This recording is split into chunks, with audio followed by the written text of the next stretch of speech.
النذير.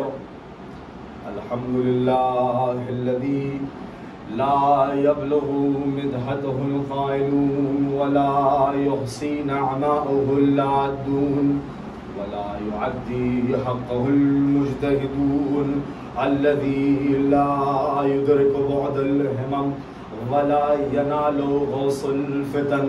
الذي ليس لصفته حد معدود ولا نعت موجود ولا وقت معدود. فطر الخلائق بقدرته ونشر الرياح برحمته وابتدى بالصغور ميدان أرضه. ثم الصلاة والسلام على أشرف الأنبياء والمرسلين خاتم النبيين طه وياسين أبي القاسم مصطفى محمد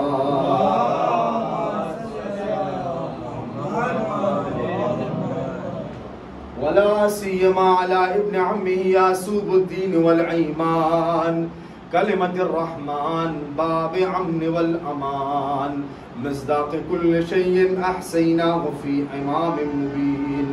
أسد الله الغالب غالب على كل غالب مطلوب على كل طالب مولانا علي بن أبي طالب. اللهم صل على محمد وآله ولا سيما على بقية الله العاظم حجة ثاني عشر المهدي المنتظر.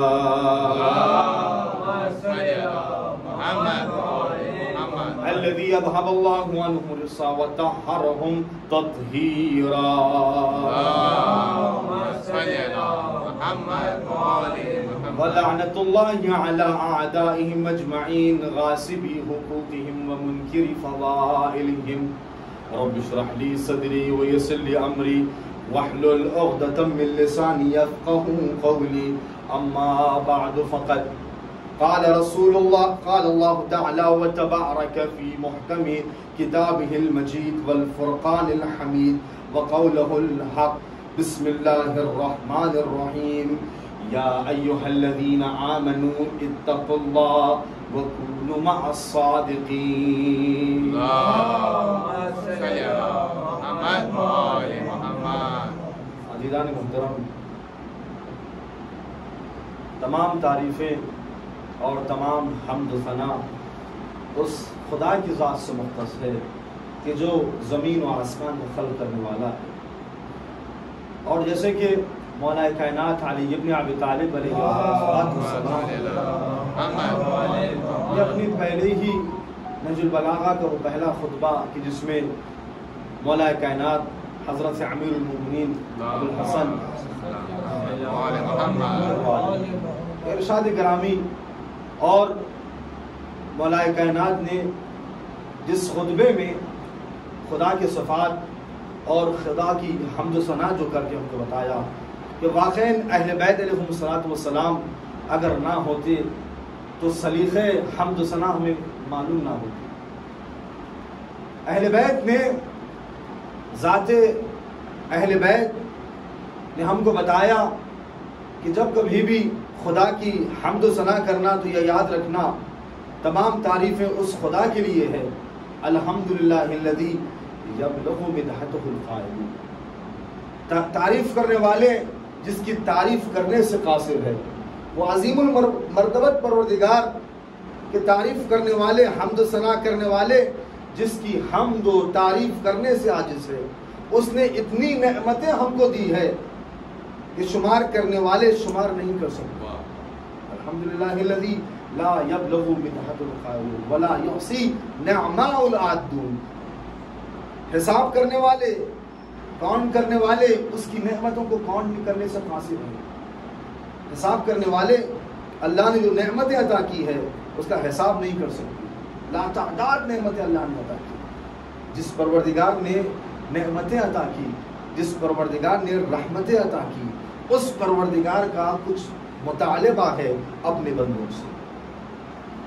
اس پروردگار نے اپنے بندوں کو جب خلق کیا اور خلق کرنے کے بعد کچھ مطالبات کیے، کچھ چیزیں طلب کی اور یہ کہا اپنی کتاب قرآن مجید میں کہ یا ایھا الذین آمنوا اتقوا اللہ وکونوا مع الصادقین. خداوند عالم نے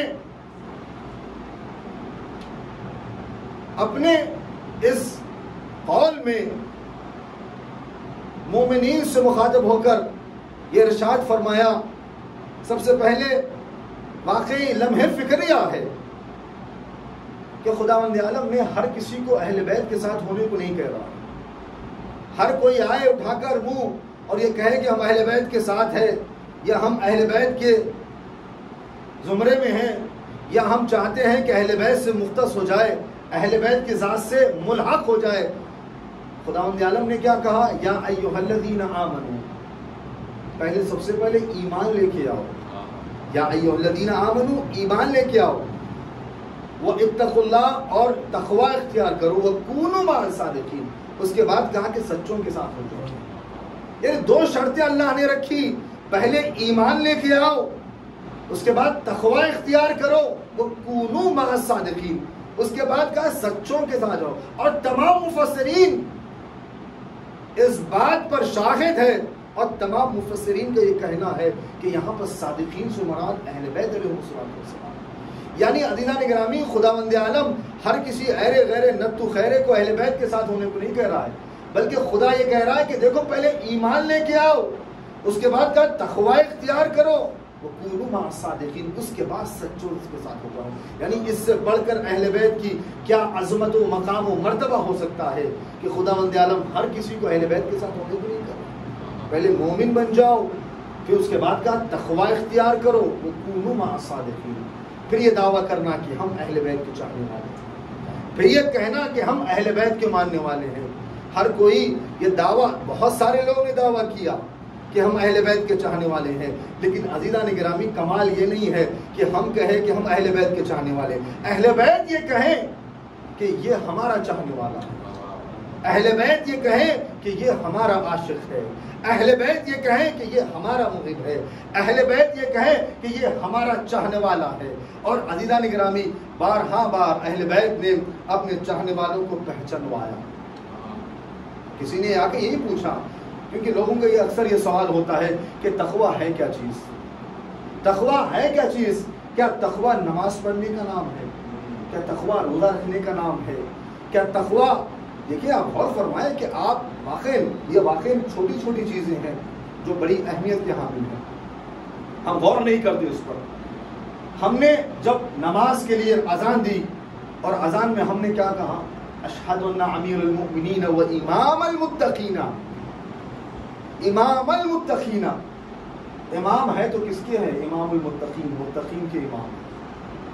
امیر المؤمنین اگر امام ہے تو کس کے امام ہیں؟ امام المتقین. امام ہے تو متقین کے امام ہیں. اور خدا کیا فرما رہا ہے؟ امام المؤمنین، مومنین کے امام ہیں.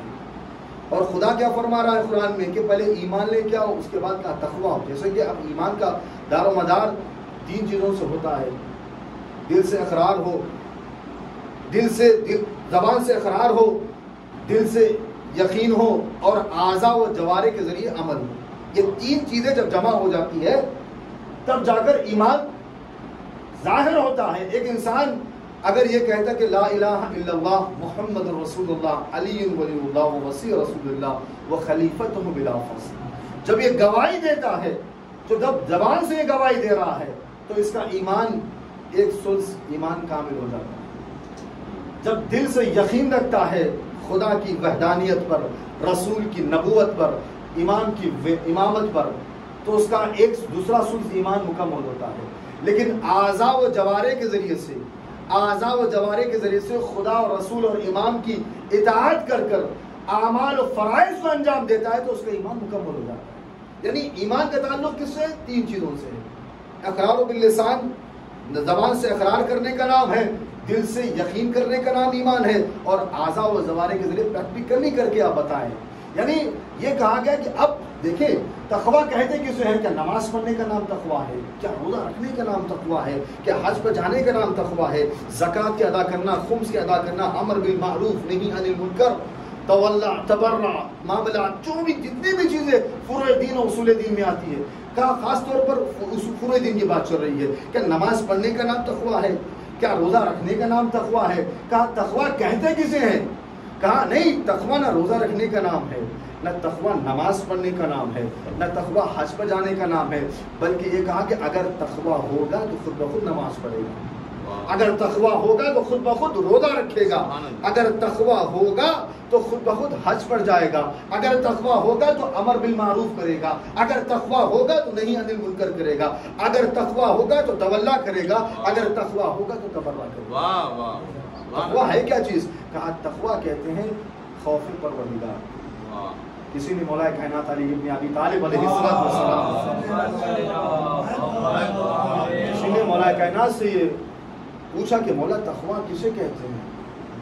امام نے فرمایا، مثال لے کر فرمایا، چاہنے والوں سے جب امام مخاطب ہوتے تو بہت ساری چیزیں مثال کے ذریعے سے وضاحت کرتے تھے، پہنچاتے تھے، اور معصوم کا جو قول ہوتا ہے، معصوم جو ارشاد فرماتے ہیں، صرف اپنے زمانے کے لیے نہیں بلکہ قیامت تک کے آنے والے مومنین کے لیے یہ بات پہنچانا چاہتے ہیں۔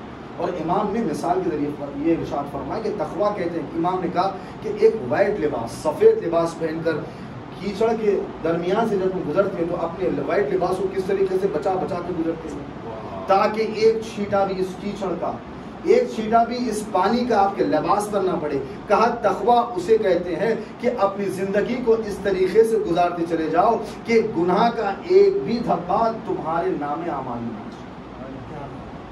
امام نے کہا اپنے آپ کو بچاتے ہوئے چلنے کا نام تقویٰ، اپنے آپ کو اس طریقے سے بچاتے ہوئے چلو کہ تمہارے نام اعمال میں کوئی گناہ درج نہ ہو جائے، کوئی ایسے اعمال تمہارے نہ ہو جس سے خدا اور رسول امام ناراض ہو جائے۔ اپنے آپ کو بچانے کا کہا کہ یہ کیا ہے؟ کہ تقویٰ اسے کہتے ہیں، یعنی انسان کو اگر خیال ہوگا، امام فرما رہے ہیں کہ اگر کوئی چاہنے والا ہوگا، خدا اور رسول اور امام کا ماننے والا ہوگا، تو جب اس کو یہ احساس ہوگا کہ کوئی ہمیں دیکھ رہا ہے، ہمارے اعمال کو پڑھ رہا ہے، اس کے سامنے ہمارے اعمال پیش کیے جاتے ہیں، چاہے وہ وقت کا امام ہو، چاہے وہ پیغمبر اکرم ہو، چاہے وہ خدا ہو، انسان جب یہ احساس کر لے کہ کوئی ہمیں دیکھ رہا ہے۔ اور عزیزان گرامی یہ یاد رکھیں، دنیا میں آپ دیکھتے ہیں آج کے زمانے میں مثال بہت آسان ہے، سی سی کیمرہ۔ اگر سی سی کیمرے میں اگر آپ کو معلوم ہے کہ کیمرے میں اگر کہیں پر کیمرہ لگا ہوا ہے اور آپ کو نگاہیں آپ کے کیمرے کے اوپر ہوتی ہے، کہیں پر آفس میں بیٹھے ہیں آپ یا ریلوے اسٹیشن پہ یا بس اسٹاپ پہ، کہیں پر بھی ہر جگہ ماشاءاللہ سے کیمرے لگے ہوئے ہیں۔ آج اس زمانے میں مثال آسان ہوگی کہ اگر آپ دیکھیں کہ کیمرہ اگر آپ کی طرف ہو اور یا کئی مجالس میں آپ موجود ہوتے ہیں، کیمرہ آپ کی طرف ہو، جیسے کہ کوئی آپ کی ویڈیو دیکھ رہا ہے یا کوئی آپ پر نگاہ رکھا ہوا ہے، تو یہ آپ ضرور خیال رکھتے، فطرت انسانی ہے کہ انسان ہر چیز کو پھر غور کرتا ہے، بیٹھنے کو بھی غور کرتا ہے، اٹھنے کے لیے بھی غور کرتا ہے، بات کرنے کے لیے بھی سوچتا ہے کہ کون سی ایسی بات کروں تاکہ وہ کیمرے میں وہ چیز قید ہو رہی ہے، کوئی دیکھ رہا ہے، کوئی نگاہ رکھا ہوا ہے۔ عزیزان گرامی یہ بتائیے، دنیا کے جو مادی کیمرے ہیں جب ہماری طرف ہو جاتے ہیں تو ہم ہر چیز سنبھل کے کرتے ہیں، لیکن یہ بتائیں کہ جو روحانی کیمرے ہیں، جو معنوی کیمرے ہیں، کہ جو 24 گھنٹے ہماری طرف لگے ہوئے ہیں، جو دو فرشتے ہمارے کاندھوں پر بیٹھ کر ہمارے نام اعمال لکھ رہے ہیں، یہ بتائیں کیا کوئی چیز اس سے چھوٹ سکتی ہے؟ کیا کوئی چیز اس سے، اگر یہ غور فرمائے، ذرا غور فرمانے کا مقام ہے، ہم سب کو یہ واقع لمحے فکریہ ہے کہ ہم اپنے نام اعمال میں کیا لکھانا چاہتے ہیں، یہ ہمارے ہاتھ میں ہے، کن اعمال کو ہم انجام دے رہے ہیں۔ عزیزان گرامی یہ یاد رکھے کہ تقویٰ اختیار کرے، اور یہ یاد رکھے تقویٰ بہت اہم چیز ہے، اگر تقویٰ ہوگا تو یقین مانے نجات کے لیے کافی ہوگا، کیونکہ اہل بیت نے یہ فرمایا کہ ہمارا جو چاہنے والا ہے وہ متقی ہے۔ اور صفات متقین پہ مولا کائنات نے نہج البلاغہ میں مولا نے ایک خطبہ ارشاد فرما دیا صفات متقین کے نام سے۔ جناب ابن قوا نے جب خطبہ کہا کہ مولا صفات متقین بتائے، مولا نے پہلے کہا، مولا نے پہلے ٹال دیا، مولا نے کہا کہ اے ابن قوا تم جو ہے نا برداشت نہیں کر پاؤ گے، تم برداشت نہیں کر پاتے، وہ صفات میں بیان کر دوں تو تمہارا کلیجہ پھٹ جائے گا، تم اس صفات پر نہیں اترو گے۔ نہیں کہ مولا اصرار کرتے گیا، مولا نے جب صفات متقین بتا دیے، جب صفات متقین سن لیا اس نے، تو وہیں پر دم توڑ دیا کہ مولا ان صفات میں سے ایک بھی صفت ہم نے نہیں پائی۔ صفات متقین اگر خدا توفیق دے ہم سب کو کہ وہ صفات متقین کو ضرور پڑھیں، نہج البلاغہ میں مولا کائنات نے جو بتایا کہ متقین کی صفات، ہمارے چاہنے والوں کی صفات، ہمارے ماننے والوں کی جو صفات بیان کی ہیں، امام نے اس صفات کو ضرور پڑھا کرے اگر وقت ملے تو۔ عزیزان کے نام میں صفات متقین، تقویٰ بہت اہم چیز ہے۔ اور یہ یاد رکھیں کسی کے ظاہری عمل کو دیکھ کر اور یہ ہرگز گمان نہیں کرنا کثرت عبادت کو دیکھ کر، ظاہری عمل کو دیکھ کر کہ یہ بہت بڑے متقی ہوں گے، پرہیزگار ہوں گے۔ لوگ اکثر یہ دھوکہ کھا جاتے ہیں، جبکہ تقوی کا ڈیفینیشن، تقوی کی تعریف یہی ہے کہ خدا کا خوف، اور یہ نہیں کہ خود ائمہ علیہم الصلوۃ والسلام، خود امام جعفر صادق علیہ الصلوۃ والسلام، خود امام کے زمانے میں بھی کچھ لوگ ایسے تھے، موجود تھے جو امام کے زمانے میں بھی جو لوگ کو دھوکہ دیتے تھے، لوگوں کو دھوکہ دیتے تھے۔ لوگ سمجھنے لگے کہ بہت بڑے متقی و پرہیزگار ہیں، بہت بڑے اللہ والے ہیں، بہت بڑے خیرات والے ہیں۔ خود امام کے زمانے میں جب کسی صحابی نے فرمایا کہ مولا آپ جانتے ہیں اسی مدینے میں ایک ایسا شخص بھی موجود ہے کہ جو بہت بڑا متقی پرہیزگار ہے، بہت بڑا عابد ہے۔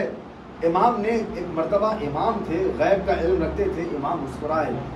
امام نے کہا کہ تم اسے جانتے ہو؟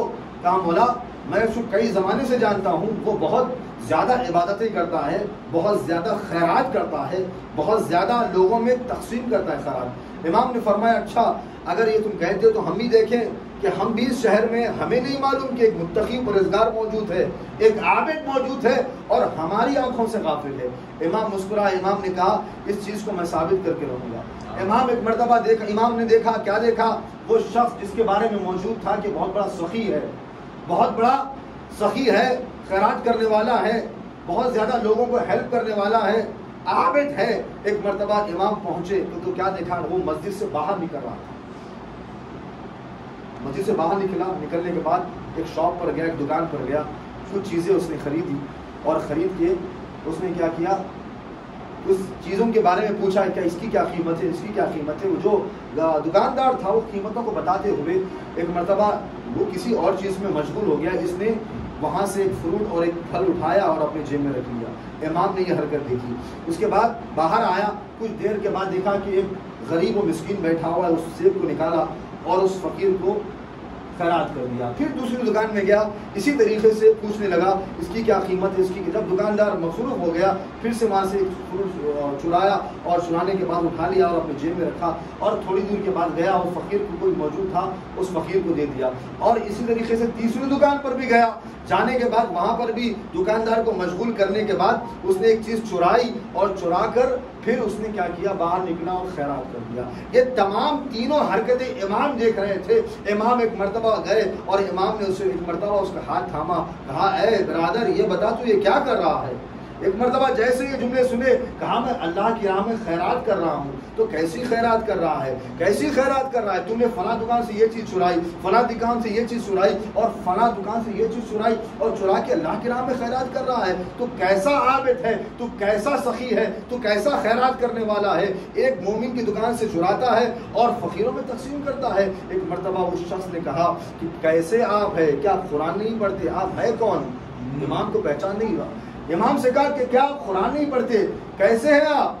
تو کہا ایک مرتبہ امام نے کہا کہ میں جعفر ہوں، مجھے جعفر صادق کہتے ہیں۔ کہا اچھا تو آپ شیعوں کے امام ہیں؟ کہا وہی امام ہے جو درس دیتے ہیں مسجد میں۔ کہا میں امام جعفر صادق ہوں۔ کہا کہ کیا آپ کیسے امام ہیں، کیا آپ قرآن نہیں پڑھتے؟